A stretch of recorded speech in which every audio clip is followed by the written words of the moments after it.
my fellow do-it-yourself remodeler friends of the internet. Welcome back to another great video today. As you can see, I'm standing in the middle of this living room here in our latest condo flip project here. And today we are going to show you how to install laminate flooring. And by the way, laminate flooring is pretty much the same as regular wood flooring, so we're showing you essentially how to install wood flooring into your condo flip project. You want this alright? Well, this alright, too good to be true. You want this alright? Well, this alright, too good to be true. Gonna make you feel good, gonna make you feel good. Alright, so this is the type of flooring that we're going to be installing today, and what's interesting about this is what we call glueless flooring. Some people also refer to this as a floating floor. And the way this works, they also call it click lock because the pieces usually click lock like this. They snap right down and together, and they're together, and that's how you install the floor all the way down the line. And this is different from the other two forms of wood installation.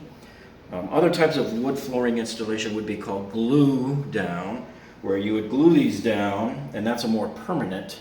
And same with nailing. So with nail down, you would be using a nailer and going right through these tongues here. Okay, so in this video today, we're going to show you everything about installing this wood floor from start to finish, including how to determine if your floor even qualifies to have wood flooring put down on it. And everything on how to prepare the subfloor, how to use the right type of underlayment here, and more importantly, how to follow the directions of your manufacturer. Because if you don't follow the directions to the T, you will void your warranty. And so I'm going to give you tips during this whole installation process to keep you from voiding your warranty, because that's the last thing in the world you want to do, is void the warranty of your installation after all of that hard work you put in. All right, so you can see we've taken our delivery of wood flooring today, and let me just remind you, the day you receive the wood is not the day you install it. So that's the first mistake that a lot of people make. They think, oh, wood's here, let's go ahead and start installing it on the floor. But that's not what you're supposed to do. That's why I tell you over and over again to read the manufacturer's instructions, and they're all different. So you have to read it from start to finish. And in here, this particular manufacturer says you have to let this wood soak in the box, in this room where you're installing it, for 48 hours. Some manufacturers require 72 hours, and I've even seen some require a week. So you need to know how long that manufacturer wants you to have the wood sitting here. And the reason is that they want it to acclimate to the exact temperature and humidity environment that it is going to be living in, so that it's all ready to go for you. If you were to just take this wood flooring and throw it down on the floor and start putting it together, you're likely to either see shrinkage or expansion too much later on, and squeaking. You want to avoid squeaky floors. This is one of the symptoms, one of the reasons of a squeaky floor. Okay, now before you decide to rush out and buy all that wood flooring or laminate flooring for your installation, you have three things that you have to do first, folks. Okay, number one, you have to determine if your room qualifies to have wood flooring or laminate flooring installed into this room. Number two, you have to determine what type of environment you have, because that determines what type of wood flooring and wood laminate that you can buy. You have to determine whether you're above grade or at grade or below grade. And thirdly, what you must do is you have to be able to prepare your subfloor to accept the wood flooring. Okay, so here's how we determine what's the best type of wood flooring to get for your particular environment here. So I've created this little PowerPoint slide here for you to show you the three common placements that you're going to see for wood flooring. So you could either have a basement floor, which is considered below grade, or you could be at the ground floor, which is considered at grade. See, there's your grass, there's your soil there. And then the third common case is like on an upper floor where you're above grade. Okay. Now sometimes you get lucky and you get wood that can handle all three grades. Okay, and you're probably wondering, well, why does this matter if I'm above grade, at grade, or below grade? Well, down in the basement is usually a unique situation because you have moisture coming up through the foundation slab. Cement is actually like a sponge, and it just takes in moisture from everywhere. So you have to have a wood flooring that can handle that kind of moisture, and of course you need to have a moisture barrier put down as well. At the ground floor, you may or may not get some moisture, and of course on upper floors there's no problem at all. Okay, so we've chosen our wood plank here, or this is a laminate plank here. And let me just show you some of the criteria we look for. Number one, I choose the longest plank I can get. And there's a couple of reasons for this. Number one, the longer plank you can get, the fewer lines you'll have going as you place them down the row here. So these are 52 inches long, and these are 6.5 inches wide. So I always tell people, get the longest, widest plank you can get. The wider planks look modern, and they'll make your room look bigger because you won't see, going across the floor, all these tiny little 3-inch, lines going across. So they'll install quicker, you'll have fewer lines, and it'll look nicer and cleaner. Okay, and then the next thing you want to look for is a thicker laminate.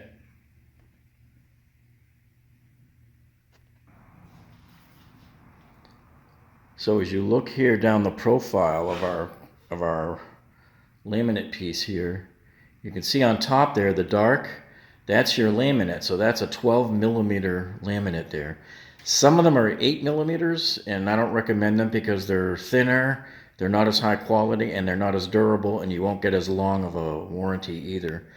And then below that, you can see this is the MDF layer. That's the medium density fiberboard. And then this one, if you look at the bottom of it, it's nice and shiny. That makes it a lot more resistant to water. It doesn't mean it's waterproof. It just means, it might buy you more time if it gets wet. And then, of course, here you want to look for the simple drop block floating installations. You don't want to make the mistake and buy the wrong wood thinking you're doing a floating floor, and you get the wood here and open it up and find out it's a glue type or a nail down type. So you always want to check your flooring before you buy it, your laminate flooring and your wood flooring. And then I also look for here this durable AC4 rating. You could do an AC3 rating, so AC1 through 3 is basically residential. This one here is the first level of commercial rating. And so because it's AC4, it gives you this has a lifetime warranty if you're using it in residential only. But if you use it in a commercial environment, I believe they cut it down to only a few years. Okay, so this is our wood. So for example, one of the criteria they have here on this one here, this manufacturer wants you to have a humidity level of between 35% and 65%. This is why it's a problem for people who live in Arizona that have a super dry desert climate, and they wonder why did my floor just fail on me after I installed it? They don't realize, people apparently don't tell them out there, but the floor can dry up and shrink up, and your planks will become all loose on you after you install it. That's because you have to have a humidity level. In some places, they actually have to have humidifiers in the room. So anyway, let's test our humidity level here. All right, so here, what I have here is a digital thermometer that also tells you relative humidity. So if we come in and take a closer look at it, you can see right up here in big numbers right up at the top here, it tells us we're at 48% humidity, 49%. And so we're well within the range. Remember, the manufacturer says they want 35% to 65%, okay? Okay, so the next thing that the manufacturer requires is they want you to take a humidity meter and they want you to put it down on the floor and test the humidity. So that's what we have here. We've got this humidity meter. And this one you can see right here, you can set it to either wood or, in my case, what they call building, which means building material or cement. And what you do is you just set it down on the surface there, and it will tell you the percent. So let's go down here and set it down to the ground here, right onto the cement. And let's see what it reads. So right now it's telling us 5%, 6%, and that's generally below the level that they tell you that you need to be worried about. And we're going to pretend this piece of wood is our wood subfloor. And we're going to measure it here and see what this says in here. So it says 9.6%. Put it on hold there. So there we go. So we're at 9.4% now. And the manufacturer says that the moisture must be below 14%. So you know that in this room you would be okay if you had a wood subfloor. Okay. The other thing to qualify for the wood flooring here is, see this entire, we have a cement slab here. We're on the second floor of a condominium, so we're in the ideal position here because we are above grade on a cement slab on a building that's 40 years old, so it's more than cured. And it looks reasonably flat. But the way you're supposed to do this is, all right, so you can see here I've got the spirit level here. This is a 6-footer, and when you lay it down, it should be pretty flat. So this is good. This thing smacks down perfectly, like that, see? And so what they want is the manufacturer of this particular laminate plank, they want no more than 3/16 of an inch difference like this between a 10-foot run of the floor. I'm a little more strict. It sort of follows the same rule. I like to go no more than 1/8 of an inch across 6 feet. So right now I'm doing good here. I could probably find an area where it's not. This is even pretty good. It'll wiggle a little bit there if I go down to the other end. See that? So that's about the most you want to have. And if you find any areas where there's any big dips or hills on your cement slab, then you're going to have to get rid of those, either by filling it in with a self-leveling compound. Now, if you take a look at this video that I'm showing you here right now, this was a project in a condo flip that I did a couple of years ago, where the builder did such a horrific job of the slab up there on the 3rd floor by the living room and by the sliding glass door that we had to pour down a whole bunch of self-leveling compound until we could get the floor nice and flat like you see here, so that we could then put the wood flooring down. So you can see there is a lot of work that you have to do ahead of time, and if you fail to do this right here that we're talking about, you stand a chance of voiding your warranty on the wood flooring. This would be a perfect time, if you haven't already, to hit the subscribe button down below. And once you hit that subscribe button, you'll see that little gray bell. Click on that, and that will alert you to every time we put a new video so that you'll never miss a video. And also, if you like our video here, you can click on the thumbs up button down below. That lets us know that you like us. And any questions you have, please enter them in the comments down below too. Okay, now if we zoom in here and take a close look at this right here, this is a chunk of cement, I guess, that the builder had left behind. So things like this thing's sticking up probably at least 1/8 of an inch off the floor. We have to chisel that off before we're done. And if you, likewise, if you see any large chunks of paint, you have to get rid of those. And you see all these little craters here along the perimeter of our wall, like we're here, and then down here, and down here. These are former nails from the carpet strips that were here. So we took up carpeting before we put down this flooring here, right? And the nail tack strips, those nails leave a lot of damage behind, and you want to make sure that's all cleaned up and that there's no rising chips sticking up off the floor. No nails, any leftover nails sticking up. So you can see there's a lot of work you have to do to your subfloor before it's ready to accept that wood flooring. You don't just pull it out of the box and throw it down on the floor. Okay, so now choosing your underlayment, and by the way, every single wood flooring you should put underlayment down. And in fact, it's required by code in many condos and multi-story dwellings. In fact, if you put down a flooring and you didn't put down an underlayment and your neighbor finds out about it downstairs and gets mad, turns you into the city, they can make you come in and tear the whole thing out again. So make sure you buy a good quality underlayment. And if you were doing tile flooring on an upper floor from somebody, you have to put down 1/4 inch cork before you put down that tile. So those are just things to think about for your underlayments. And don't skimp on your underlayment. There's 3 grades. There's a premium grade. This is a good solid medium grade here. And then there's the real cheapy thin grade that almost looks like a white cellulose. That's super cheap. Don't buy that cheapy stuff. Don't try to save a few bucks there. That's not the place to save a few bucks. So this is what you want.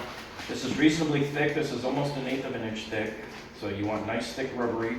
And the premium one, by the way, is made out of recycled tires, and that's the best one because it has the most sound suppression. So these, their purpose is to add good sound suppression, to give a little bit of stability there under the planks. And then you can see they have a moisture barrier built into one side of it here. So when you put these together, you want to overlap them. See, here's your liner here. You want to overlap this here. So this good, high quality one has the waterproofing built into it, and that's what you want to lay down. Okay, so before we roll this out, I wanted to mention to you the pricing. So this was about 60 cents a square foot. The premium stuff is about 70 cents a square foot, and the cheapy stuff can be 40 cents or below per square foot. And so you got to really plan accordingly. So in this whole project here, we're doing about 680 square feet. So we bought 700 square feet of this underlayment. That's 7 rolls. They come 100 square feet per roll. And sometimes you can buy the rolls that have 400 square feet on them. And they're a lot bigger and heavier to handle. These are just a lot more manageable to just pick up 7 rolls of this. Okay? Okay, so another question that comes up a lot is, hey, which direction am I supposed to mount this flooring? Should I go this way or do I go this way? Now typically, we usually like to go down the long side of the room, okay? So that's one way of doing it. And typically that coincides with the direction that the light is coming in. Most of the manufacturers prefer that you have this floor aimed facing the direction that the light is coming in, like this. So we're going to be mounting this flooring this way, here. So the length of this flooring is lined up with the way the light is coming in. And there's another reason why we want to do it here too. So if we look down here at this floor, okay, so let me show you another reason why we're doing it this way. So as you bring the flooring down here and you see we have to line this wood flooring up against this curved tile floor here all the way down. The problem is how do you line up to it? So we're going to be cutting each one individually to line up parallel with this, right? And it's a lot easier to chop saw the end of it to line up at an angle than it is to rip down. If I was to put boards like this, I mean, this one's not too bad, but just remember the boards are going to be like this though, see? So by the time you get up to the end, you're going to be left with a wedge piece. So we decided that's not the optimum way to do this. We want to be more like this. And it's easier to just cut this at a slight angle to make it, we'll leave like a space like that, and we'll use a T-molding that goes over here. We're going to be getting a flexible T-molding. And we'll do a separate video on that too, on how to do the flexible T-molding for you. But that's why we're choosing the orientation here. And then likewise here in this guest bedroom, you can see the window is there and the light's coming in this way, so that's why we're going to be putting the wood planks going this way, facing the window. Okay, and lastly, and this probably doesn't apply to too many of you, but they want to make sure that if you're putting wood flooring down onto cement slab here, that if this is a new construction house, you got to make sure the slab has been there probably 30 days. It has to be fully cured before you can go ahead and put any kind of flooring down, and that includes tile or basically anything. Because if it's not cured yet, that means the concrete is still moving, doing whatever it's doing, and it can crack on you. It can cause the floor to crack. And that would also void your warranty as well. Yeah, and by the way, the manufacturers want you to use a calcium chloride test, really, to test the amount of humidity on the concrete floor. But, really, this is reasonably close enough. Okay, so you roll out the underlayment here like this. And what they want you to do, see, this is your moisture barrier here. They want you to bring it up near the wall, and they want this to go up the wall about 2 inches or so. And the reason why they want that is this is what helps give you a nice moisture barrier to protect your floor. So if there's ever any kind of moisture coming down the wall, like inside the wall, or a leak or something, or a leak by the window that comes down the wall, at least it's not going to get past this barrier here and onto here where it would go up to your wood flooring. And then as you look over this way here, you see this adhesive tape that's on here? So what we do is we start at the other end here, and we'll put the next piece of the green underlayment coming across the floor here. And it too will have one of these sticking out of the side, and that will tape right onto here. So you'll butt the two green pieces together here, and then it'll tape right over here. It'll stick. This is a sticky adhesive area here. So that's how we tape them together. You don't have to use a separate roll of tape with this like you do with the others. Okay, so now before you run out to buy all your laminate flooring or your wood flooring, there's three things you need to make sure of before you start, before you even think about buying it. Number one, the first thing you have to worry about is look at the environment of your room, and does your room qualify for having wood flooring or laminate flooring installed into that room? And we're going to show you momentarily how to check that out. All right, so here is another piece of laminate flooring right here. One of the things you'll notice out of here is it's basically just a film that's on the top. It's not even a veneer like you saw on the previous piece. It's not even 8 millimeters. This is just a film on the top of MDF. So this is about the cheapest form you can get. And I believe this was like $159 per square foot when we got that. That's on a project we did last year. And here's another one here. This is a little bit higher quality product that we had used a couple of years ago.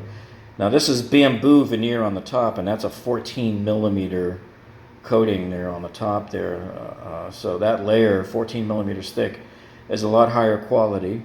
And you have the MDF as well in the middle. And then on the bottom you have plywood. So this is probably one type of what they call engineered product. It's an engineered hardwood. Others that we've used in the past will have this plywood on the bottom, but it will crisscross each additional layer. And so by binding together several layers at 90 degrees apart, it makes it more resistant to expansion and shrinkage. Okay? And then this is a solid piece here. So this is a bamboo that I used before. This is part of a flooring from bamboo, a little slice that I cut off. And you can see this is solid. This was solid 1/2 inch bamboo all the way through. This is probably about the highest quality you can get for bamboo. Strand Natural. It has a Janka rating of about 2500, which is twice as hard as American red oak, which is the toughest of the American woods. So anyway, yeah, with the bamboo here, solid piece all the way through, and very high quality. This was about $279 a square foot, compared to about $169 a square foot, compared to $159 a square foot. So there's your different types of wood. These are just a few. There's many more others, but of your laminate flooring, this is your basic type, and what to look for to be able to use it on each one of your floors here. There'll usually be a chart on the sign there next to the product at the store telling you which type of flooring that you can use these on, whether you have to use it on a ground floor or upper floor or what. But that's very important that you make sure you're buying the right wood for which floor you're putting it on. Okay, now before we start installing, I just wanted to point out that this is a 52 by 6.5 inch plank here, and the reason why we choose that length also is for strategy. It's like playing pool. You're always playing for position, and by choosing a 52 inch piece, most manufacturers tell you not to use a length of piece that's shorter than the width. So in this case, theoretically, you wouldn't want to use a length of wood longer than 6.5 inches here, right? But I think that's too short of a piece. And so does the manufacturer, because the manufacturer says not to use any piece of wood less than 10 inches long. So with this piece here, this allows me to use 5 different lengths of wood, which means that as I come across the floor and I start there, that gives me 5 rows that I can have of different length before I have to repeat the pattern again. So if you just buy the short little 36 inch pieces that would end like right here, you're only allowed to use 3 different cut sizes, which stinks, because that means you're starting your pattern every 3 rows. 1, 2, 3, 1, 2, 3, 1, 2, 3. Okay, and so you'll have a very planned looking stair step pattern going across your floor, and that's not good. So my rule of thumb is I try to go 5 rows before having to repeat a pattern, so it won't be as noticeable. And even then, sometimes I'll cut a random length in the middle here, and yes, I'll have a butt cut. You can have a butt cut every few rows if you want one, and that will allow you to create it even more random. Look, the whole strategy when you come into a floor and you look, you should look across a floor and not be able to really notice any type of pattern. It should look very random. And so if you take a look at this drawing here that I have for you, that I've made here, and this shows you what I'm talking about. Here's the 3-step pattern here that repeats every 3 rows. And then followed by that is this one here, you can see is the 5-step pattern. And so this is a lot better. And then we improve upon the 5-step pattern by every now and then making one change to one of the pieces, make it more of a random in-between size, so that now we'll change things up. And you might use a few more pieces. So what? You can use all these pieces in a closet when you're done. And then lastly, you want to avoid the H pattern. I see too many foolish installers, professional installers even. I've seen professional installers do this with tile. The H pattern is horrible, people. Don't do this. Do not be that guy. But yet, so many people do this pattern, and you need to avoid this pattern like the plague. It's just bleh. Unless you really are a glutton for punishment and you have some kind of fetish and you really like this pattern. But I would say avoid the H pattern at all costs, and avoid the repetitive step pattern, stair step pattern, whenever you can. All right, so I always like to start off by characterizing my wall where I'm going to begin, and I shoot a laser down, and I just want to see how straight the wall is to my laser line. Does it bend in and out? And you can see, like right over there, you can barely see the laser line, but let's see. Yeah, you can see it right there on the ground there. And it looks pretty straight, but you can see some bowing. The wall bows out a little bit in the middle down there. And then you can see down at the other end there, the laser is up against the wall. See? So you can see it kind of bows in and out a little bit. What I also like to look for is the drywall being a little bit gapped up off the floor like that. The reason why we like these gaps is we can put our wood plank right up to it. You just can put it right up to the edge here, and that way it will expand underneath it too. You don't want to stick it way under because you want to keep the nice width that you have of your plank here, see. But at least if you put it right there, now your baseboard has a decent place to rest. Because remember, they want you to keep the edge of your plank, in this particular case, 5/16 of an inch from the perimeter, or what they call the wall. So in this case, the drywall is not our wall. The wall is underneath. It's in the back there, see? Underneath the drywall. So you want to give it room to expand. So I just back it up a little bit so that my plank is now right under the drywall. And that's why it's so important, why we tell you to always buy a nice, fancy, tall, and thick baseboard. Get the thickest you can get. It's usually about a 1/2 inch. And the reason why you want a 1/2 inch is because if you have a 5/16 inch gap here that the manufacturer wants you to have, and then you put your baseboard on, at least you know it'll rest on top of it there.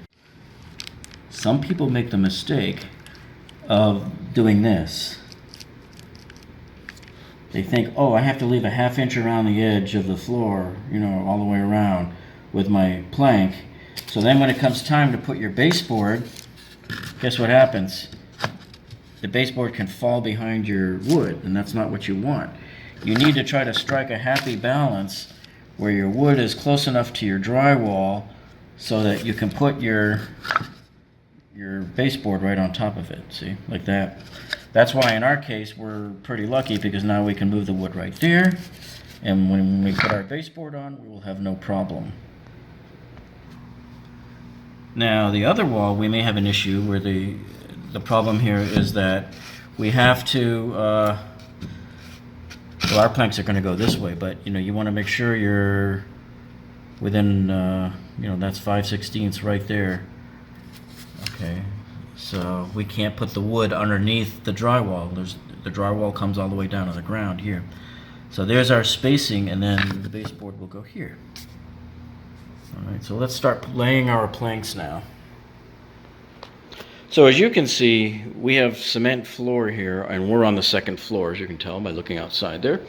So we have the best case scenario here. We have a concrete floor that's reasonably flat, and we're above grade, so we don't have to worry about anything with moisture or any of that other kind of stuff there. Nothing to worry about being at grade. Now, of course, we're dealing with a cement floor, but if you had a wood floor, a wood subfloor under this, you would have to make sure first that all your wood sheets are rock solid, that there's no squeaking. You want to jump up and down all over the place on them and start screwing and maybe gluing some of them back in. But you want to do some good work on your subfloor to make sure there's not too much play. And guess what? I've seen some really bad deals where they got the trusses too far apart, going down on the wood floor, and then you would have to stiffen things up so that you wouldn't have too much flexion. But we're dealing with concrete here today. All right, so now to put the second row of the underlayment down, you want to stretch out the overlapping liner here, and then this is what they want you to do, is to pull out this tape. So this is an adhesive tape. So we're going to pull this down the whole way down here, and then stretch out the liner over the tape. I'll show you like this, and you just do this the whole way down the row there. Okay, so now that all of the underlayment is in place, we are ready to start laying our first planks. And I just wanted to point out to you, I highly suggest you take your wood planks from different boxes and mix them together. Okay, and the reason for that is all of the planks in one box might sort of be along the same color line. And when you put it together on the floor, it could end up looking like a blotch of color that's the same shade. And so it'll look not quite random. So the best way to overcome that is you grab one from this box, one from this box, one from that box, one from that box, and so on. We usually cull from different boxes all over the place. And that makes it a lot more random. And that's what you're looking for. Everything you're doing, you want it to look random. You don't want it to look planned or in the case of the lines, your lines between the boards and your stair-step pattern, you want to avoid that, and you want to avoid blotches of the same color going down the line. So let's get started. Okay, so before we cut our first piece, I wanted to just show you on our chop saw here, the blade I use here is a T90. And that gives you about the finest cut you can get on wood flooring. And so a lot of people always wonder, what is the best size blade to use? How many teeth should I have on my blade if I want to make a good cut, a nice clean cut onto my laminate flooring or my wood flooring? And so some people will say, well, T60 is good enough. Some of the manufacturers of the wood plank will tell you that. Some people will say T80, but I like my T90 because it just gives you a perfectly ultra thin curve, nice, perfect cut. It's like butter. And then we're going to be cutting along this line here. So we always mark the line on the top of the wood. And then you always want to cut from the top of the wood down through. And that prevents, sharding and getting sharp edges and stuff like that. And another thing to remember is I always hook a shop vac up to my chop saw here so that when I make the cut, the dust gets sucked into the vacuum. You must do this, otherwise you're going to have dust from your sawdust all over the place, and it will get sucked into your air conditioner filter as well, and it will clog up your filter within a day. And also it'll clog up your nose and your lungs, and so you also want to wear a mask when you're making cuts here too. So here's my vacuum, and I'm going to turn it on and make the cut.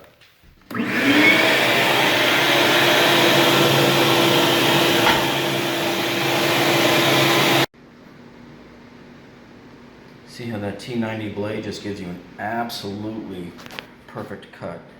And when you feel along the edge, it's just nice and smooth. And look at that nice sharp line there. See? And be sure to dust off your board after you make the cut, or you are going to be tracking dust all over the house. Okay, so we have our first two pieces that we're just kind of putting into place here. And we always use a installation kit. This is a flooring installation kit. And it comes with things like this black bracket here, which we'll show you in a while, that helps you tap boards back into place. And it also comes with a little tapping block here. And we all have also got ourselves a much larger tapping block, which we'll show you later why we have that. And you also want to have a nice mallet, and always get a white one, not a black one. And in fact, they even make other mallets that are specifically made for flooring that have a soft, more of a gelatin type rubber that you can use as well. We prefer this one. And I have a bar of wax here, so sometimes we will rub wax down the length of our boards before we snap the new board in. That just makes them glide in easier and snap down easier, and helps prevent creaking and cracking of the boards. And remember, you always have to know what you're doing here. So as we look at the end of the board here, we know that we're going to be mating up against this tile, and that we're going to have a T-molding there. Now it's going to be a flexible T-mold that we have. That's on order. That'll be here in a couple of days. But I have a piece of just regular wood T-mold to show you here how it works. So the T-mold will go on, and it has to push all the way against the tile to the left here, so that you can see how it's all the way against the tile like that. And then you have to leave an expansion underneath it between the end of the wood piece and the center of it, where it's a T. So you see how, so the board that you put down can't come all the way up against that center T there. It has to have a gap in there. And that's how you set that gap and that distance and everything, so that the T-mold is covering the board. It'll still be over the board, but there's room for the board to expand under it, that 5/16 of an inch that you need. That's why planing these in your cut on the end is so crucial. This first row is always going to take you probably a half hour to get just that part done by the time you align everything up. And once you get your first 2 or 3 rows down, don't worry about exactly where they're positioned against the wall and whether they're all locked in and this and that yet, because everything's going to shift around on you until you start getting more courses down the row here. So typically what we do is we get our first 3 rows in, then we try to snap them all in, make sure they're all nice and tight and up against the wall where we want them, and then we'll take a case of wood planks here, and we'll put that wood flooring right on top of our 3 rows, and that'll hold them steady until we get all the other ones in. So once you get about 5-6 rows down, you don't have a problem anymore, because then there's enough weight down on the floor to keep everything from sliding around. Okay, and remember, when these click lock into each other, they're going to be perfectly aligned all the way straight down the line. So the boards will determine the line, not necessarily the wall. So if the wall bows in and out, you still have the straightness of your board to tell you, am I straight or not? So that's why you want to make sure they're all perfectly clicked in together here before you start trying to mash it up against the wall with all these little black spacers here. See, so these are the spacers here. And what we do with the spacers, they just provide that 5/16 inch that we need between the wall and the board. This particular manufacturer wants us to put the tongue in first and leave the tail out, because the next row will come in and it'll click lock into this. We'll put it in and snap it down. Alright, so with the first 2 boards, now it's time to do this end piece here. And you go, well, how do you do that? Well, you don't measure, you always eyeball everything according to the piece of wood being in place. So here's how we're going to do this. We know we need a piece that has to go from this edge of the board right here, the edge of the laminate part, not the edge of the board part, but the edge of the laminate, which is right here, has to go from here to 5/16 inch away from the wall. So how do we do that? What you do is you take your board and you flip it. You don't spin it, you just flip it end over end like this. So now that it's upside down, right? And now that it's upside down, you find where the wall is here, and you come back 5/16 inches from the edge of the wall. But of course, in our case, we can go under the wall right here, right? So all we have to do now is mark on here where it lines up to there. In that case, it is about right there. You see that? So that's where we're making our mark. And then you just translate that over to the top side of the board. So we're going to do that right now. Okay, so I flip the board around, and there's my mark. So there's the full length of the piece that I'm going to make here. I'm going to take this over to the chop saw and make my cut. And the remaining piece here, this will begin the second row. This will be the first piece of the second row.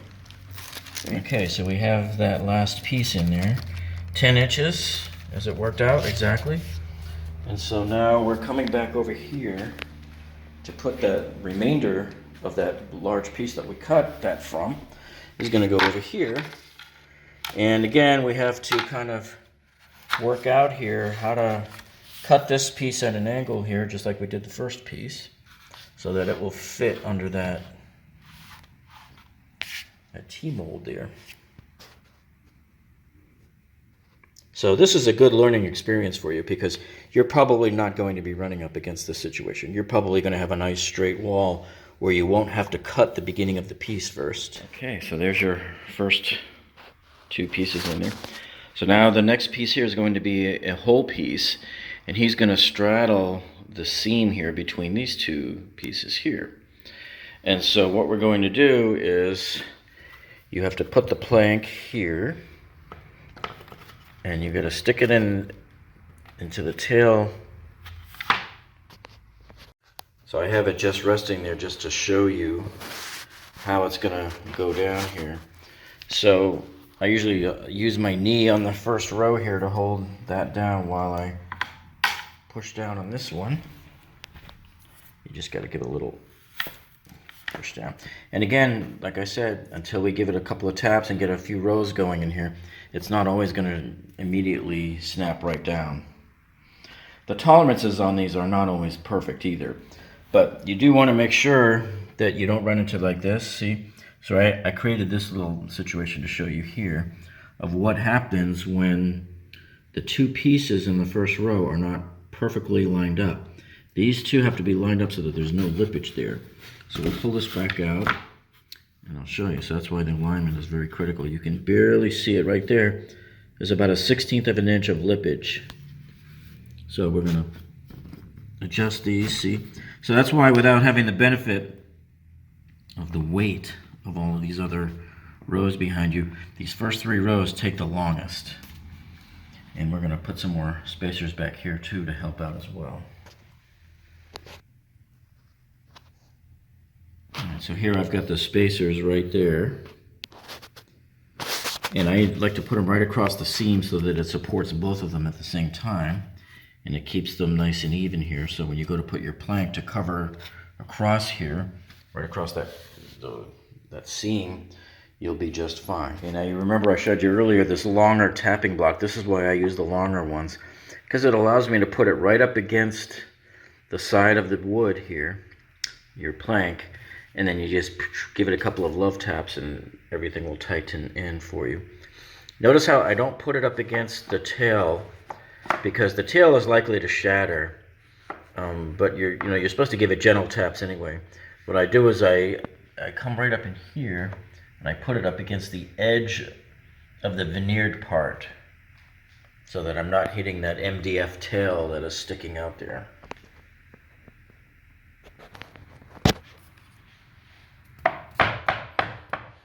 Okay, so we gave it a few taps, and now you can see the piece is laying down flat like it should be. Okay, and you see why it was important that we did that no smaller than a 10-inch piece at the end, because as it comes down over here to be the next piece of the next row, you can see how it gave us a nice distance here between these two cuts, and that's what you want to see. You never want to see your distance be less than the width of the plank. Always remember that as you're going across the floor. Okay, and then moving on to the end of the second row here, you can see because we have a narrow width and we're averaging about 3 pieces per row here, we're going to be making many more cuts more often than you would in a normal floor if we were going the opposite direction. So we have the third piece here at the end to make the cut, and remember we're going to need a cut that looks like maybe about, I don't know, 20 inches or so. And remember how you do it. You put your plank down as though it was in the spot that it's going to be, and you don't rotate it, you flip it. You flip it like this. See? Just like that.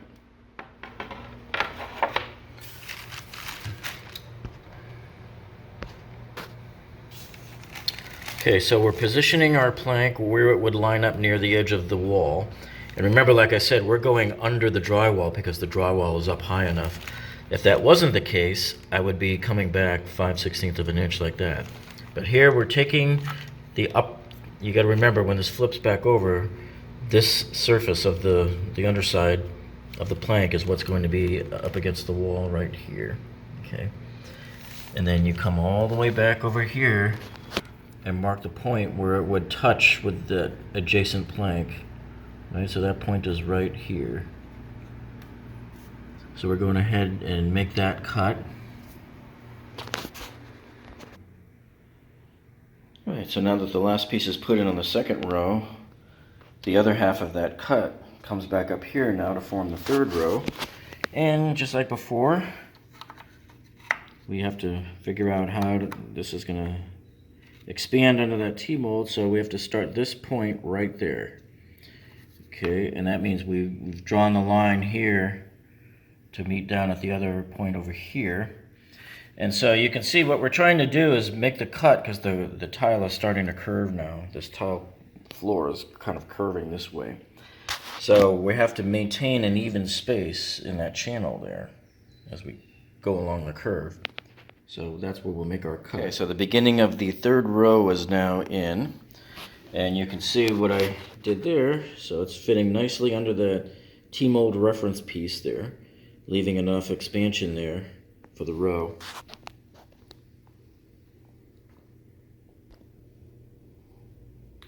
One other thing too, if you want to continue with production volume here going down the row, make sure you always have a couple of pencils down on the floor on each end, wherever you're going to be measuring. You don't want to waste time crawling all over the place getting your one pencil that you have. Always have duplicate tools down here on the floor, because the person on the floor should be on the floor the whole time, and people around them should be off getting things or making cuts, stuff like that.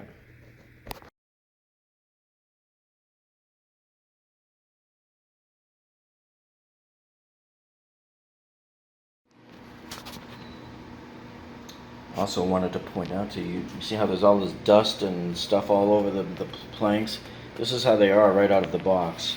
So I always use a cloth here to wipe it all down, because you need to make sure that there's no flaws on your planks, right? So you want to keep it wiped down, get all that dust off of there so you can see very clearly whether you have any flaws. And if you find any flaws, set the piece aside and maybe you can use it in a closet. And also, when you're laying wood flooring or laminate flooring down, you see how you get a lot of these little crumbs and pieces of wood and stuff like that? It's just unavoidable.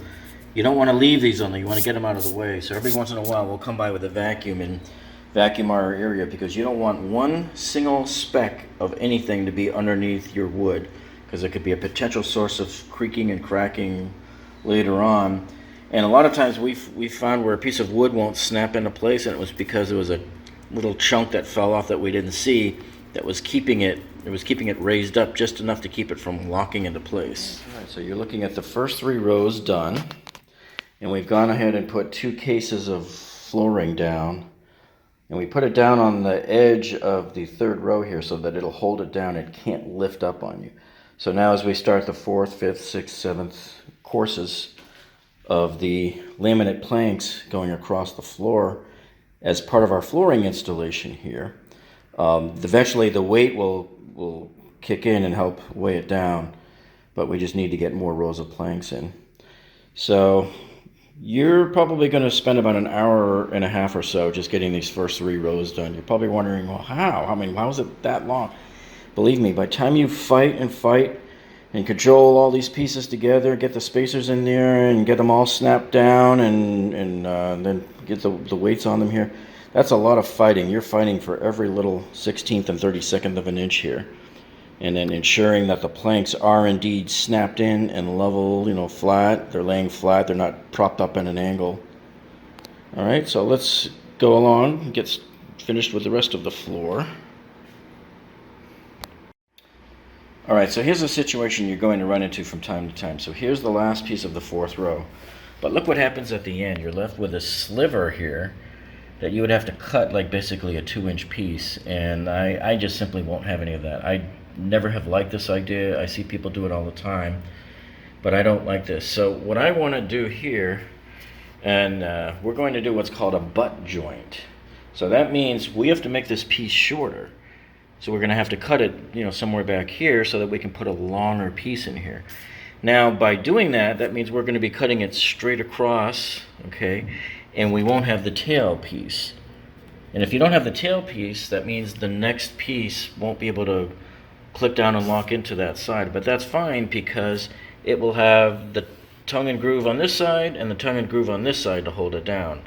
And it's at the end, and it's where nobody walks anyway. None of it really matters. You're okay to have a butt joint as long as you don't repeat them more than about like once every 5 rows or so. So now we have to decide, well, where do we want to cut it? Well, we know we need at least a 10-inch piece here, so maybe you would do a line here. But you know what? I've got a cut already right there in the 1st row, so I don't want to make it look like there's some sort of a pattern there. And so there's another cut over here on the 2nd row. So if you look, there's a cut there and a cut there. So I'm going to cut this board to the length that's like right in the middle of the 2. Okay, so I've put this new board in place. See how it's shorter? And it's in between that cut there and it's in between that cut there. So it doesn't line up to anything. Your eye will not draw a line and connect the dots between any of them. And it allows you now to make your, that's about a 12-inch or so butt joint. And you can compare it to the original length that I had here. So if you stand up and take a look at the 2, see, so that's what you would have been left with, a little sliver, and we instead cut it flat right there, and we're putting a 12-inch piece there. Now, because the piece that we're going to put here, you won't have the other tab on it to be able to bring it over to start the 5th row. So this will be the end of it for these 4 rows, and we have to start the 5th row with a brand new piece. And that's about what I try to do with our floors, is every 5 rows we start a new course instead of having to do it every 3 rows. So this is one trick that allows you to continue that on and drag it on one more row onto the 5th row here.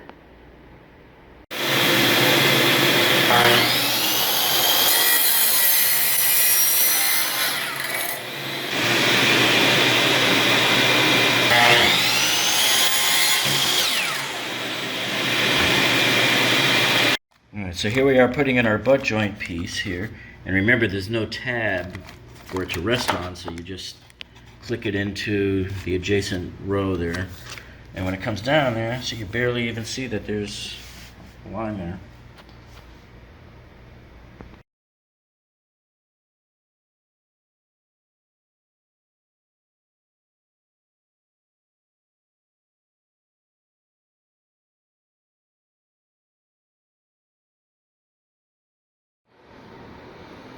And here you can see we are progressing nicely across the floor there.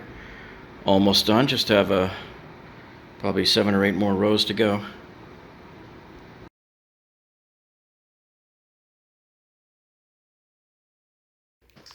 Okay, so now if you look down here, we're getting ready to figure out how to get the wood under the door frame here. I hate it when I see people try to come up against it like this. What you're supposed to do is cut the bottom of the door frame off, the door jamb here, and that way the wood can go underneath it. So what I always do is I always have a piece of my wood here, and here you can see it's got the the underlayment taped to the bottom of it so that the stack up shows exactly how thick it's going to be when it sits. That's the height that it's going to be when it's on the floor. So I bring it up to the bottom of the door jamb here, and with my pencil I just mark a line, and that's where I need to cut, and I'll do it on the inside as well. Now, there's two different ways you can make this cut here, and these are my tools here of choice. I actually prefer this one. This is a dedicated tool that's made just for cutting the bottom of the door jambs. They call this an electric door jamb saw. So you can see it's got this blade here, and let me show you how it works here. So the blade is adjustable height, and when you have this flat on the floor, you bring your piece of wood right up to it, and you need to set the height of the blade so that the top edge of the blade is just slightly, ever so slightly higher than the top of the wood. See, like that. So once you have that set, that's the proper height, and it'll just cut through the door jamb, and then you can stick your wood through there just fine. You don't want to cut it too high because you can't put back any material that you cut off, so you got to make sure it's just right the first time. The other method that I use, and you'll see a lot of other people do, is this. This is the oscillating tool. This is my Rockwell Sonic Crafter. And it has a wood blade on it here. So the way this works is you would turn this on and come over here, and it vibrates and oscillates. It'll take you about anywhere from 30 seconds to a minute to clean through all of this and get that all cut. The problem is it's not always perfect, and it tends to want to smoke a lot. It wants to burn the wood. Whereas this one here, this one spins at a very high rate, and it slices through in about 3 or 4 seconds. And then there's a port on here for your vacuum cleaner, so it sucks up all the dust while you're doing it. So let's go ahead and do that now that we have it marked here. And I just want to bring my blade up to the mark and just see. It looks like it's perfect. See, so you can see where the mark is on the door jamb there. And so we're going to go ahead and get started. Okay, so before you start, make sure you're wearing eyewear. See, I got my eyewear on here, protection. And now let's get started. So we're going to turn the vacuum on first.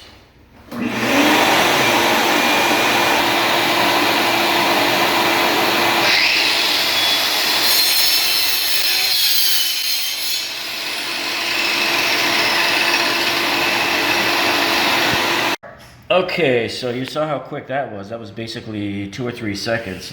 Ultra fast, ultra smooth, perfect cut. Now we slide our wood piece under it, and you can see it's just perfect height. It's textbook. You can't get any better than that, folks. And this is why I don't like using the manual hand saws that other people use. I mean, if you want to sit there and punish yourself, taking 5 minutes or more to cut each one of these, hey, fine, knock yourself out. But we have 8 of these to do in this house. And at 5 minutes a piece, there goes the better part of an hour just getting all of them cut. And when you cut it with those hand saws, you know, your hand isn't always perfect at the right angle and everything, and you get it all beat up and chewed up here at the bottom. It's just a lot smoother when we use that saw there. Okay, so let's do another one.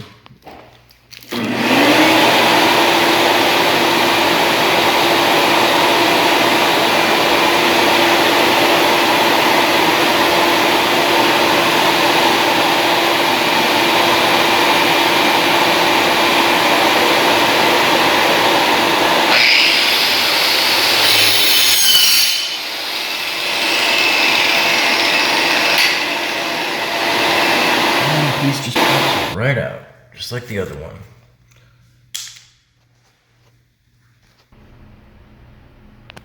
Okay, so now we're going to use the Sonic Crafter to cut this one, and watch how much longer it takes me to use this than it does that other door jamb saw that we just used a minute ago.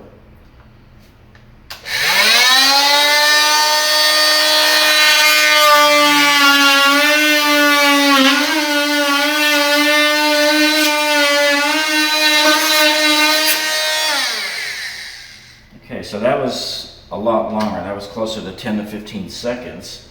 And keep in mind that I still have to get tools in here and get to the spots that the blade couldn't get to. So here you can see I can just pull out pieces here. But I still have to do the inside part of the jamb here, whereas the previous tool went around the corner. It nails both at one time. So, you know, you can see it does take a considerable amount of time more. And this tends to burn the wood, and you can smell it too, so the smoke comes up. So I would also recommend you have a vacuum hose like laying close by when you're using the Sonocrafter to cut through the bottom of the door jamb. So let's see how it looks with our wood piece. A little bit higher. See, we're not always as accurate with that. It's pretty close, but and it doesn't cut it as clean as the door jamb saw does either, the other saw that I just used.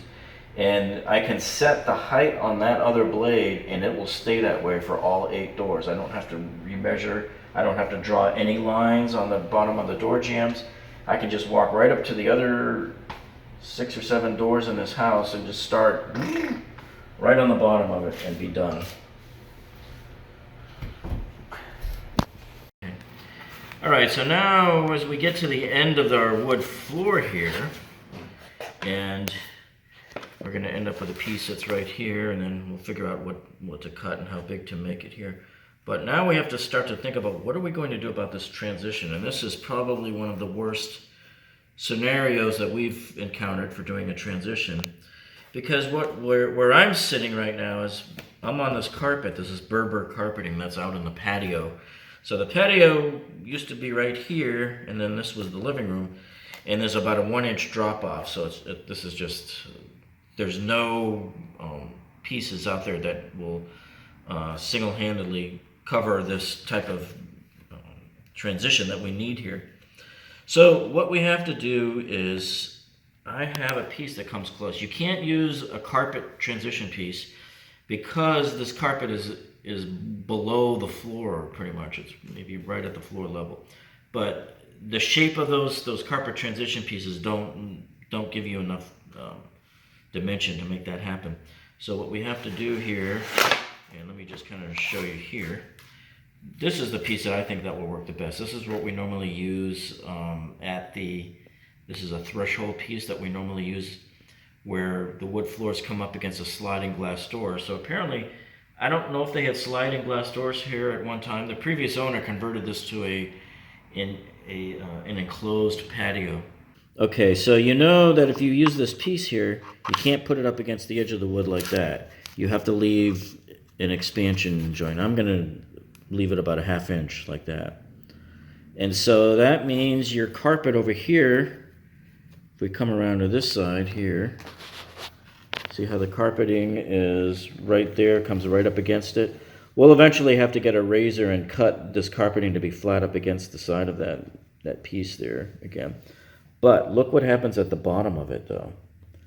See how we're still about a 1/2 inch off the floor there. So what we're going to have to do, and we can't just glue it down like this at an angle, that's not acceptable right there. It has to be parallel to the top of the floor. So you can see what's going to happen here. We're going to have this big gap under the bottom.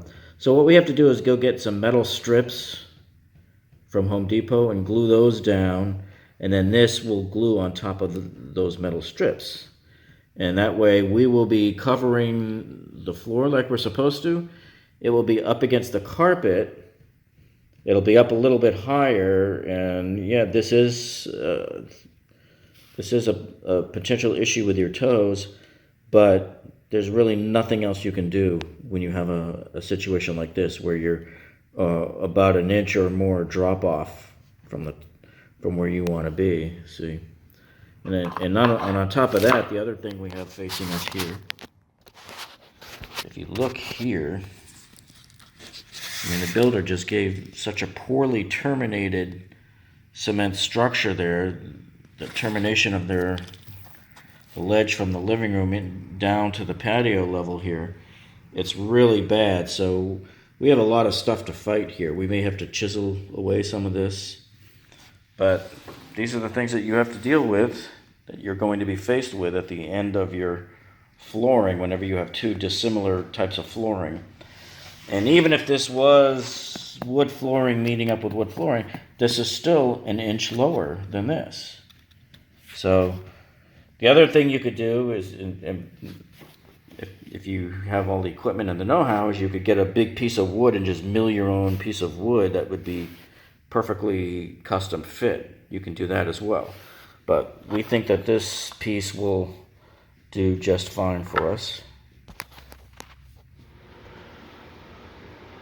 Okay, so here we are in the guest bedroom now, and doing the same scenario as we did before. We start the first row with one entire piece, and then down at the end when we make the cut, where we don't get an entire piece to fit, that cut piece then comes down and starts the second row, and so on. And so with this pattern, you'll see each piece gets slightly bigger, slightly bigger, slightly bigger, until you reach a point at the end, when you get to the end of this one, where we would have had a sliver, and just like out in the living room, what we did was, instead of cutting a sliver, we cut this piece, this longer piece, a little bit short, so that we could fit in a butt piece that was about 6 inches.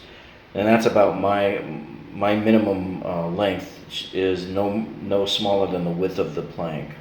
Now the manufacturer here tells us to do 10 inches, and so we can have one piece out of the entire floor that isn't going to be 10 inches, that's fine. So then that's as many as we can get. That's as far as you can do. Your pattern has ended right there with that piece. So now you come back and you start on the 6th row here, and you start with the same long piece that you started on the 1st row. So our pattern repeats every 5 rows, as opposed to probably every 3 or 4 rows when you use other shorter planks. So we're going to start the 6th row right here. And in just a minute, we're going to show you how we're going to cut around this corner here. And just wanted to point out also, you see how we have that box of planks sitting right there. You use that at the first 3 rows, and now that we're extended out a few rows, there's enough weight that is holding these boards down that we don't really need to have that there anymore. So you can keep pulling this forward towards you and start peeling the planks out of there to use as you're going down the rows. All right, so here we are now, where we've cut the small piece at the end of this row here, and he's right there. And we've taken his remainder and we're ready to put him right down here. But here's where you have a problem now, because now you're at a transition in the wall. And so what some people do is, this is the cheap way here, where they'll just put the piece here and continue on the course. And they'll start the other piece down here along the wall there. And but they'll end up with a shorter piece here that just has a little bit of a butt joint right here. And I prefer not to have a butt joint in a spot like this, where people are potentially going to be walking all over the place all the time. So you have 2 different dimensions acting on you at once. You have to determine what needs to go down this way, and then you have to determine what needs to go from this last aisle right here, this row. So we need to figure out, how far out do we want to come. And I'll show you where the problem lies. You can't just start right there up against that wall and say, well, that's where we're going to start the course, because let me put this piece down here and just sort of line it up with that first one. And if you do that, you can see you would be left with a gap in here. If I remove this board out, you'll be left with a gap, so it's never going to reach these previous courses. So what do you do then? What is the missing puzzle piece? Well, it turns out this is our missing puzzle piece. So we're not going to use this piece, but we are going to use the width of this piece, and we're going to make it an L-shaped piece. So we have to get another piece of wood and cut it here. So this brings up another dilemma for us, because now if we put this full-length piece here and cut it to fit around this corner and be this same length here, then the problem is we'll have a butt joint right in that little spot there. So you're danged if you do, and you're danged if you don't. So the safest course for us at this point here then is to go ahead and leave this piece here as is, this shorter piece right here, and we'll go ahead and just have to have a butt joint. We'll have that piece start down there, and we'll get another piece that fills in this space here, and it'll just be a small 3-inch wide butt joint right there. And also we have to rip this piece, and we have to rip this piece here, because he is set in this way, so the piece really only needs to come out this far from the wall. So we have to very carefully make sure we measure and cut lengthwise down that piece of wood to make sure everything lines up here. So let's go ahead and do that now. Alright, so I have these two pieces cut to length. And you can see where these two are going to butt up now. So now the only thing you would do from this point on would be to rip these two pieces. You have to take it off of the wall side of it all the way down until this lines up to here. So this is one method of doing it. But I of course prefer the other method better. If you don't have the skill to make the cut that we need to go around this corner, then this would be a method that you could use on your wood floor. And really, it's only a problem if it's a problem for you. It's whatever your preference is. Okay, so here's my preferred method of doing this then. We're going to start with a whole brand new full-length piece. This full-length piece will latch on at the end of this guy. He'll click right on there like that, right? And then all we have to do is when he gets to the wall there, we have to make the cut there. We'll have to cut out this section right here away from the wall and give it enough clearance so that this part of it, everything can slide up so that he can click right onto that other piece right there. So you can see whatever size that gap is right there, that's about how much we have to remove off of the wall side of this plank here. And then once we remove it off of this one, we'll have to rip that whole piece right there to that same dimension.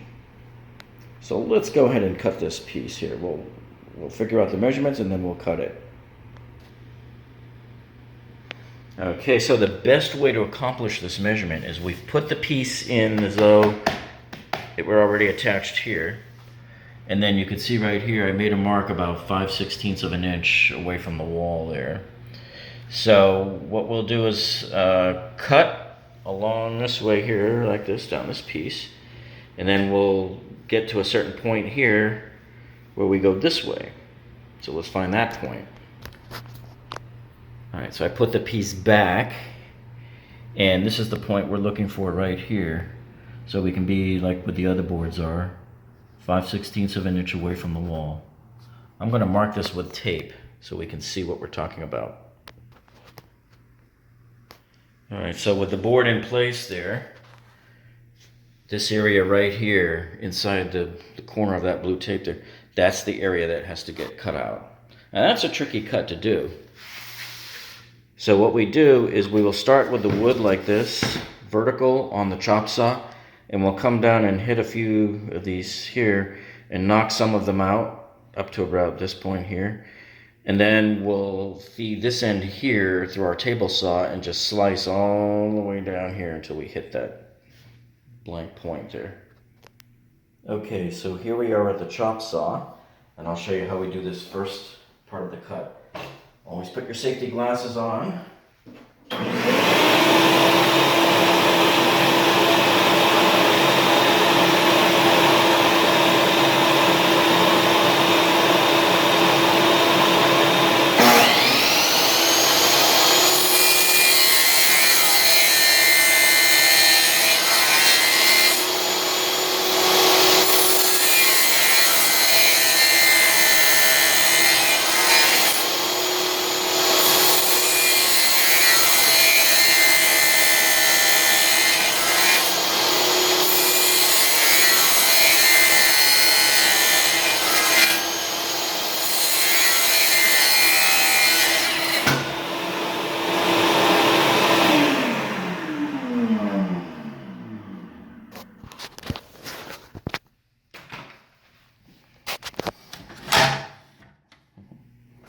Okay, so there's our cuts right there.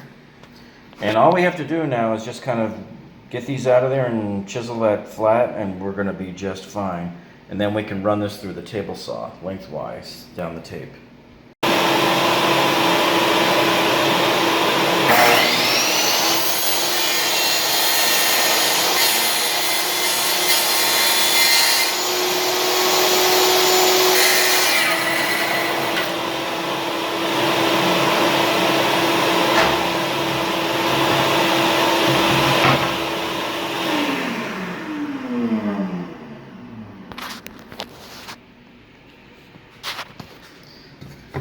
Okay, so there is our chiseled out hole there. And you know, some of these little tricks that you see us seasoned people do with the chop saw, those are a little dangerous. So just make sure you know what you're doing and you're very, very careful if you attempt anything like that.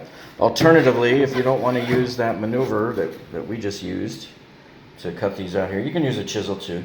You know, once you peel out those little pieces there, then you can just chisel them out there. So now to cut lengthwise, I'm going to put my plank right here on the table saw.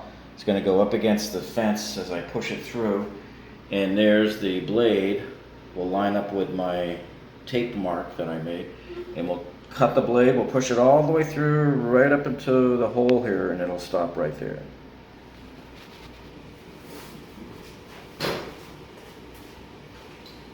Okay, so we're going to make the cut now. You always want to make sure you're wearing your earmuffs and your eyewear.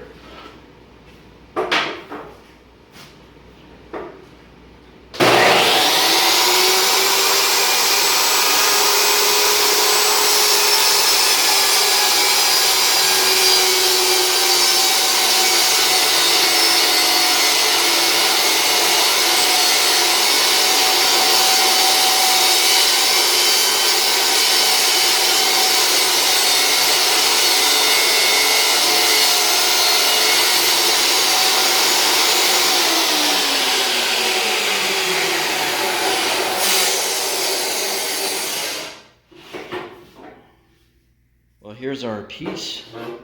This is our beautiful piece that we just cut here. And now we're going to test it out and see. Got a nice 90-degree cut. See, that's a nice trick that we do here. So we're going to put the wood like right here.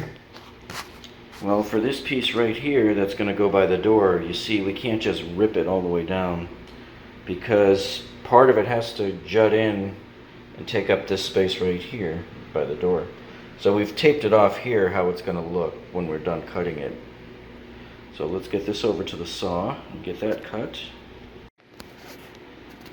Alright, so on the chop saw, I got this one started and I just have to cut that with the table saw. And then on this side of it, I got this open here and I'm going to rip this on the table saw as well. And then this part here is the part that goes under the door.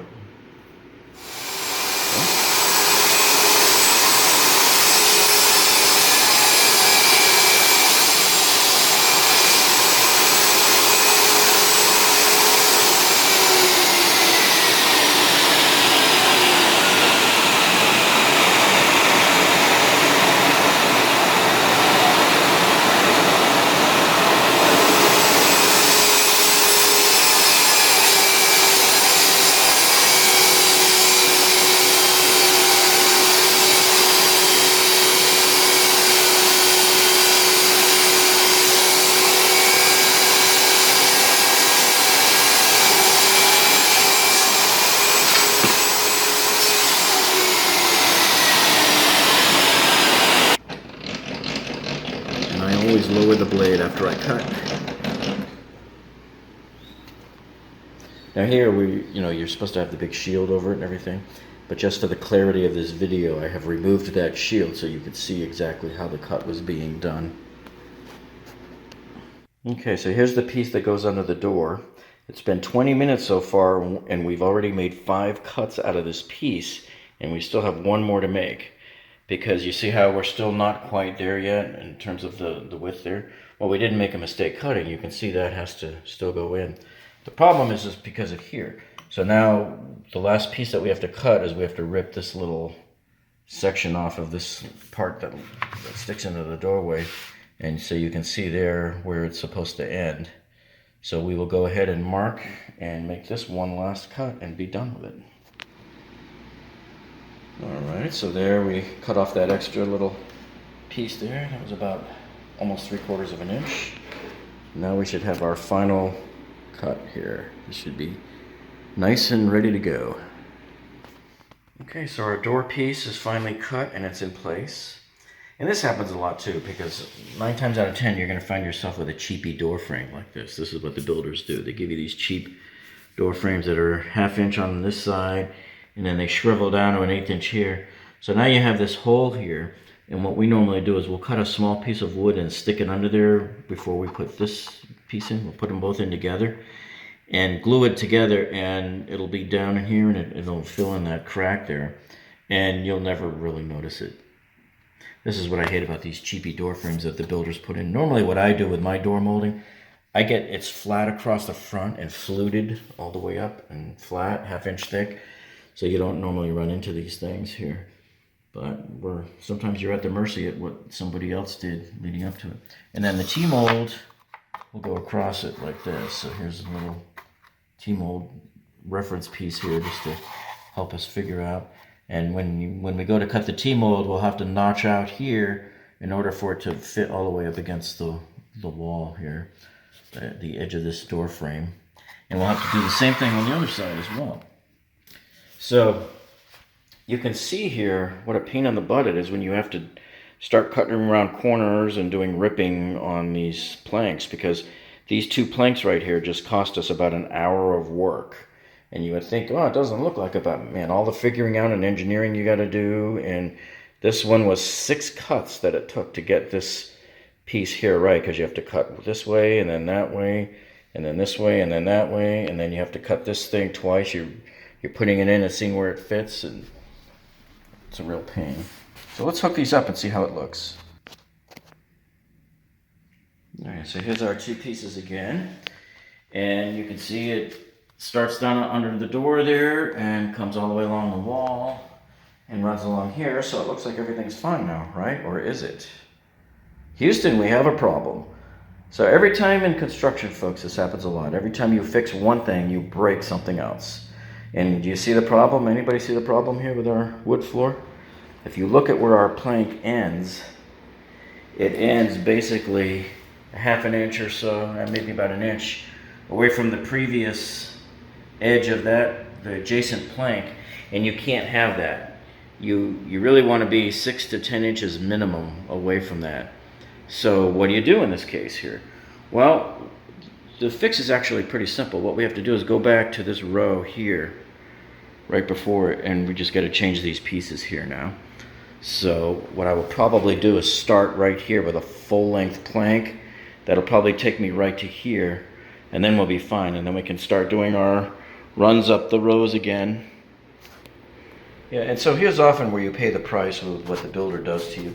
So here we have a straight wall, but you can see the builder made this door frame going this way a little bit. It goes back as you go to the left. So they put the door frame on crooked, and so you can see what it does, how it gets wider and wider there. And so we need to put 2 good-sized pieces of wood in there, because really on this end here, the board can't go any closer to the wall. You need to have that space there. You're supposed to have that breathing space. The manufacturer wants you to have a minimum of 5/16 breathing space there. So and this board is straight because we know the whole rest of the floor is straight over there. And it's just this one spot from this part of the door frame to here that goes crooked. So these are little engineering disasters you're going to run into as well during your projects. And you can see our cuts came out really nice.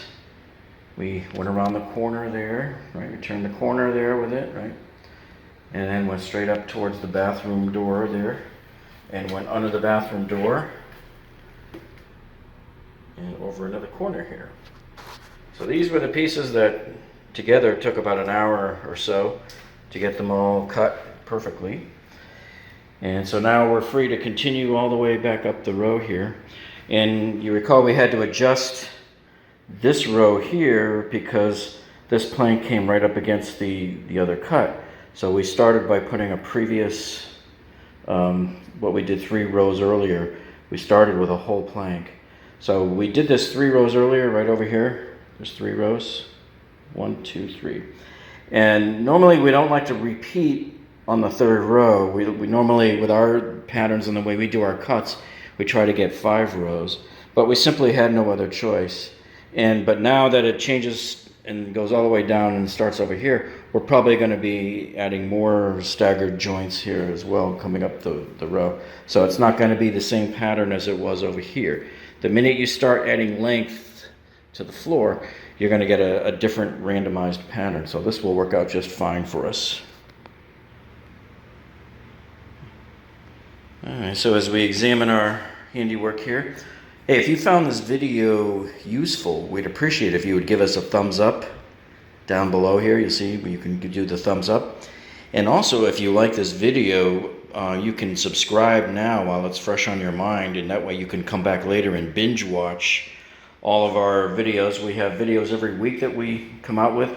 And as soon as you click on that subscribe button, be sure to hit the bell icon next to it so that it will alert you every time we produce a new video. Alright, so now we're going to start the next row here. And you can see here we're progressing nicely across the bedroom here now.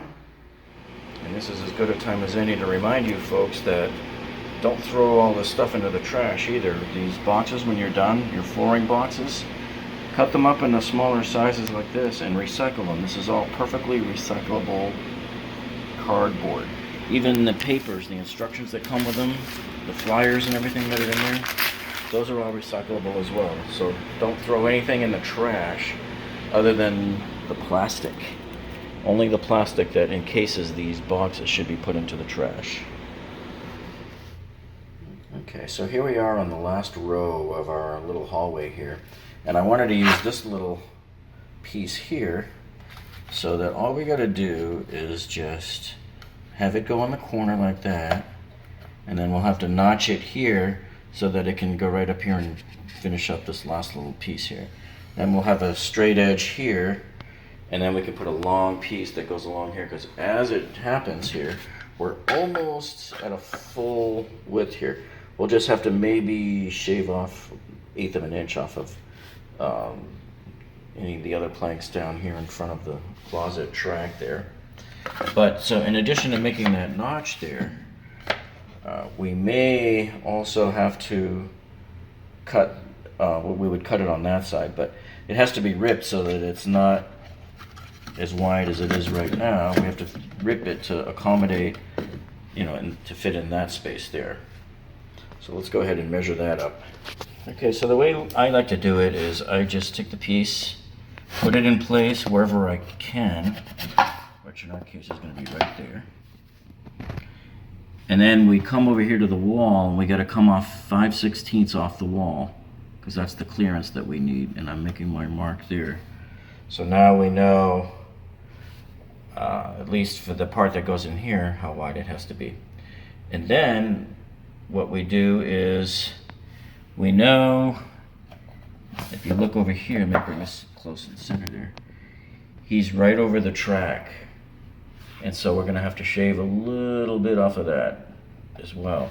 So we got to mark that too. So let me mark that.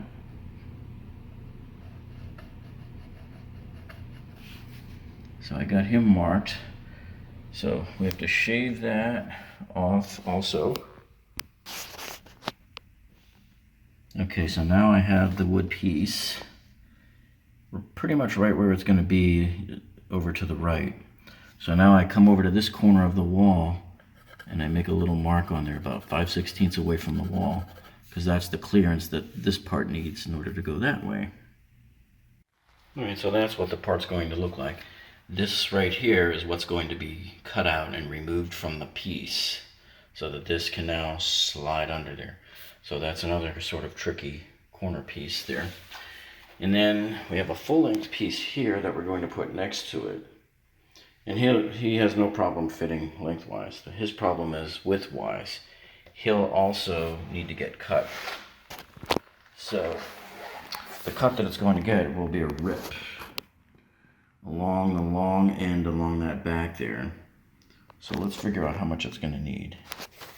Well, this is an almost miracle here, because you can see there's the edge of the track, and it really just, all you got to do, I think, is we just need to rip off the lip. We're just going to shave the lip down to the very edge here, to this nice straight edge right along where my finger is, and that should be enough to make this piece fit in there.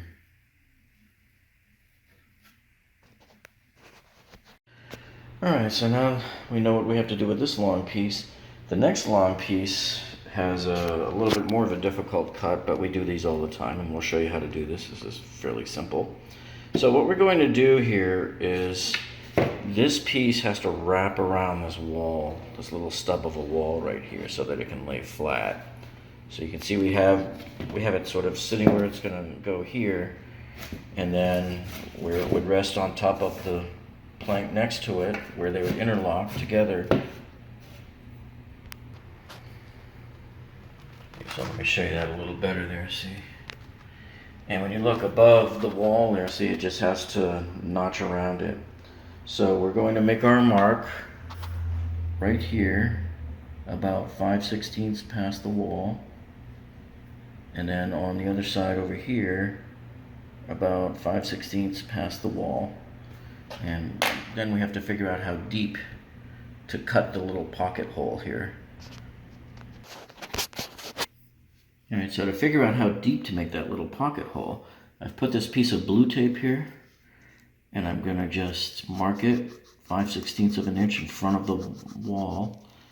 Okay, and then we'll just transfer this line back over to the board. Okay, so here's what it's going to look like. We're going to notch this part here out of the board. We can't do any of that with the table saw, and you can't plunge cut it with your chop saw either. So we're going to do it similar to some of the other pieces we did earlier, where we're just going to we'll put this vertical here like this on the chop saw, and we'll keep plunging this way, making several cuts with the chop saw until we get several tiny little pieces sticking up, and we just pull them all out. We'll chisel along the bottom and we'll make a nice smooth pocket cut there. So we're going to go and make those 3 cuts, that little one, this guy here, and this one here. And then once we clear this wall here, it's like home free all the way down the rest of the wall there. We won't have to make any more cuts until possibly when we get to the very end and under the door.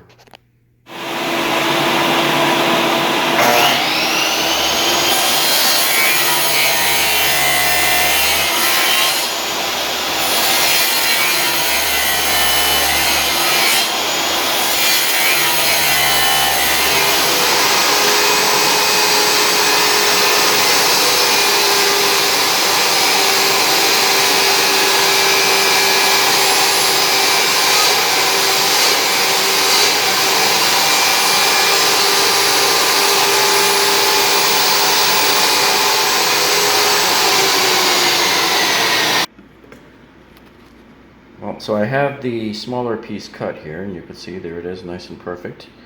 And I've already put it in place out there and dry fitted it, and we see that this right here is the correct width. So now we're going to use this piece as the reference to set the width for our fence here on the table saw, so that I know how to cut the other 2 pieces. So see, the way you do it is like this. You stick it up against the kerf of the blade there, so you're right on the edge of that blade. And then you bring the other piece, the fence, right up against it. And that's how you know that when I cut the other 2 pieces, they'll come out the same. So I just lock down the fence. So now it's not moving anywhere. And when we run the pieces through, they'll all 3 will end up being the same width once they're cut. That's all you gotta do. Okay, so I have our long piece here that I'm now going to cut just that little bit off of it.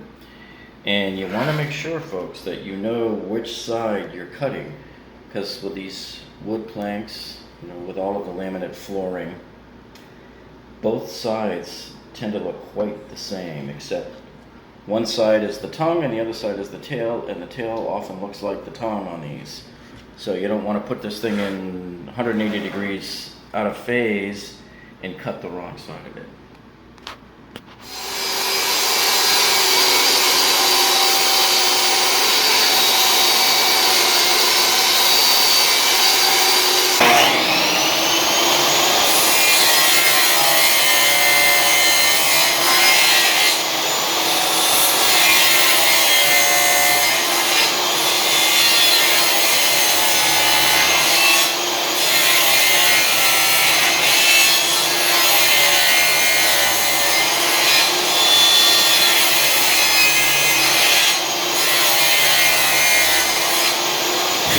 Alright, so we have our piece all slotted up there.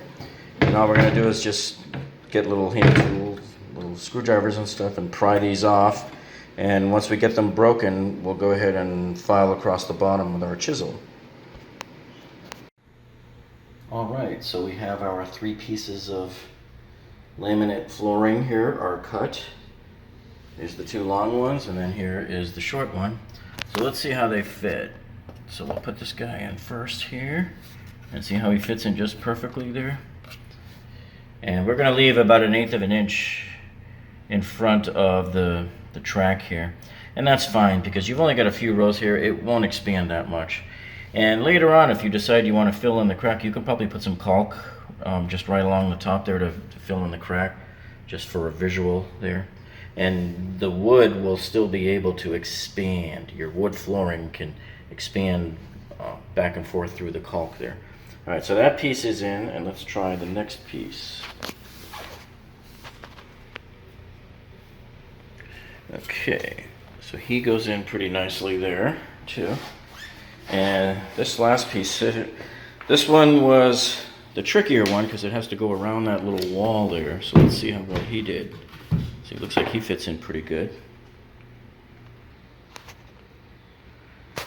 And here we are, our 3 cut pieces are in perfectly, so now we can continue unabated down the rows here. And let me just point out something here to you. When I ripped down this plank here, it's important that you only cut that part, because this side over here still needs to have that tab there, okay? So you want to make sure you only cut off the part that needs to fit up against that track for the closet door there. And you can see here we're making great progress in the guest bedroom here. We've completed those difficult cuts down the hallway there, and we've just got a few more rows to go here to complete this room.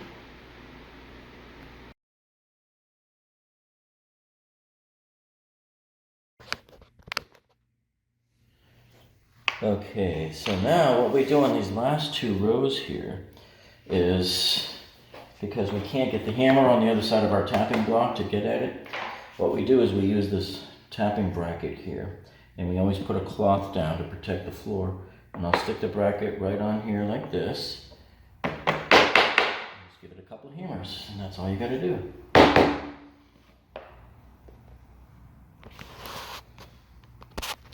So here's the view from above.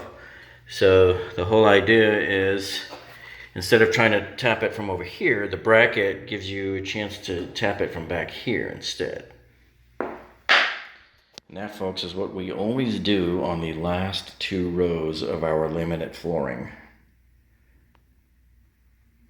And always remember to use that cloth, because if you don't, your bracket here will scuff up your wood floor. Okay, we've reached that point where we're at the last row here.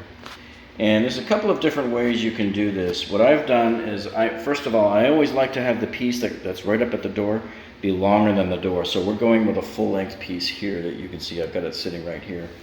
And I've already ripped it down about a 1/2 inch off so that it'll fit near the wall there and everything. And what we're going to do is we're going to tap it from the left side there and make it go all the way over here to the right. So let me show you what that's going to look like. By the time it gets over to here, so here's another piece here, shorter piece. By the time it gets over here, you'll be about 1 inch or so more than, about 1 inch or so away from that tile right there. Now, of course, the builder ended the tile in the wrong spot. He brought it almost 1 inch past the door jamb. And then on top of that, I mean, look at this. They gave us almost a 2-inch tall door. So this is way, way above any tile and flooring anyway. So any chance you thought you were going to have to hide the seam is gone. They're going to see the seam. All right, so this is our T-molding piece that is going to go there by the tile and the wood floor there. So as long as we leave enough room for expansion, and remember, this piece hasn't been ripped down like this one has, so there will be plenty of room. I think we have to be along this line right here. So we're going to tap the piece down and over. Now, luckily, because of the width of and the way everything worked out here, we can get by with just a single rectangular piece here. We might have some issue here at the bottom of the door jamb. Now, as you recall, with the bathroom door earlier, we actually cut it out to go up that way to meet up near the tile. And if you had to do that in this case, you really wouldn't be able to lay the wood piece down like this and have it go down because of all of the blockages. So what we normally do in a case like that is we remove this piece here, and you just take a utility knife right along the edge and cut through all of the caulk right there.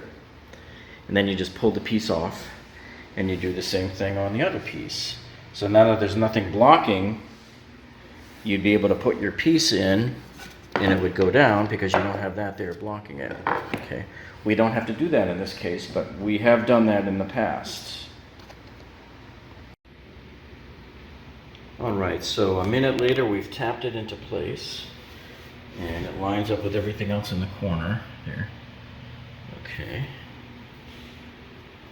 And should be about 1.5 inch gap or so between the tile and the wood there. The only thing that might be a little bit of an issue for us here is this wood, this little open space here where we might want to fill it with some wood. And another solution to fill that gap might be when we get the T-mold put in, maybe we can kind of notch it around and make it fit in there. Or maybe we can put some putty in there and stain it. There's a couple of different ideas you can do there to fill in that crack. Here's another idea. See, I just put this little piece of wood in there. Right there, see that? So that can fill in that crack too. So that now once you put in the T-mold, you won't see it. And we've started to put the wood flooring here into the master bedroom, and it's looking gorgeous. Now here's another cut we're going to make here. And of course, just our luck, we thought we would have enough that the courses of the wood planks would make it so that we could just scoot right by this wall, but nope. Look at this, we missed it by about 1/2 inch or so, see that? So we have to make a cut to cut around this little wall stub here. So very similar to the one we did in the closet in the guest bedroom there.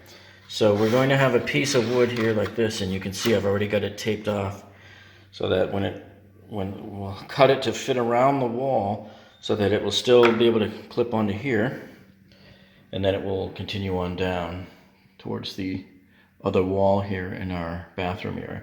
Now, we'll have to put down another plank that goes on this side of the board, and that plank will have to get ripped because you can see according to that depth there, that is not the full width of a plank there. That is narrower by a few inches. So we'll run these two pieces that go here are going to have to go through the table saw, and we'll slice them such that they'll be about 1/4 inch or so away from the wall, the bottom of that's the kick panel there. So we might even do it about 1/8 inch because this hallway little area right here is only about 3.5 feet wide. So we can get it really close, and then when we get our long fascia piece of thin plywood that goes over the front there, the decorative piece, it will rest on top of that gap and cover that gap so you'll never know it's there.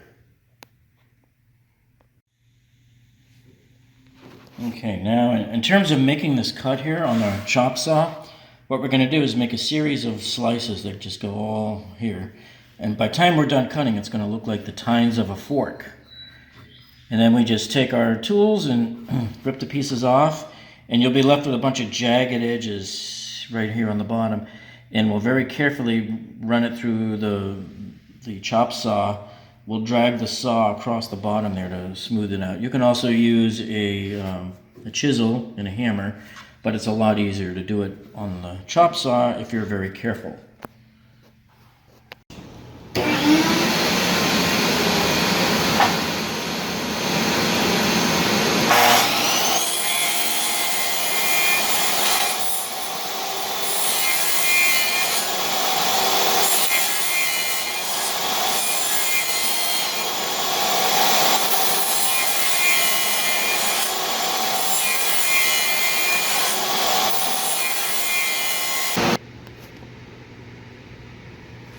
Alright, so there we are completed. We're just going to rip all of these off and then put it back on the chop saw to smooth off the bottom edge, and we'll have a nice perfect cut. So there's what it looks like with all of the pieces removed, and now we're just going to put this right back on the chop saw and smooth it out.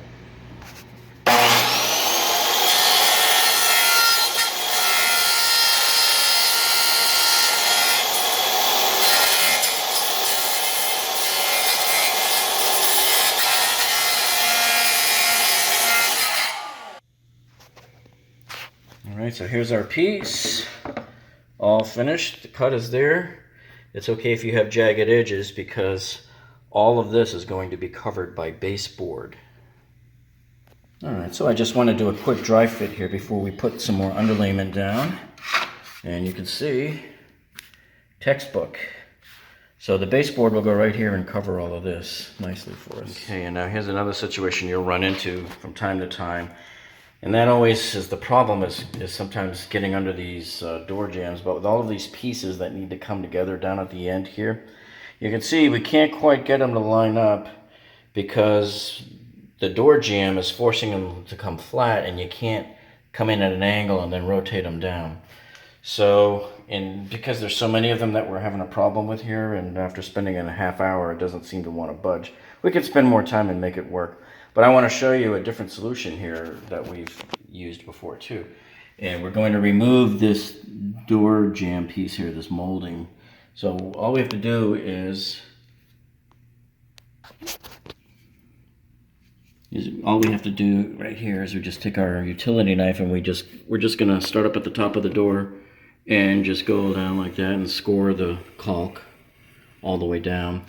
And then we'll be able to pull this off. Now it is brad nailed on, and you will have to brad nail it back on, okay, unless you can get it to stay with caulk. And we'll probably have to caulk this, or cut through the caulk on this side here, because we know that there is caulk here as well too. So it's only a few minutes to take this off, and then we'll have full range of motion that we need here on these planks to get them all connected together. Okay, so we pulled it off. We pulled off the door molding, and look at this. We see this a lot. This is so ridiculous. Look at the size of that nail. You're putting a piece of 1/2-inch molding on. You don't need a big old 2.5-inch structure nail to do that. You're supposed to use brad nails. That's why sometimes these things are almost destructive pulling them off. Luckily, we got this off in one piece. Also, you can see they were very inconsistent. So here they used a big long nail. Here they used a brad nail. Little nail here, big nail over here.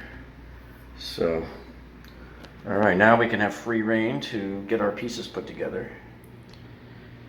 And you can see after about only 30 seconds or so, I was able to get all of these pieces hooked together. So it's amazing when you remove one stupid little encumbrance there, how you're able to get things done.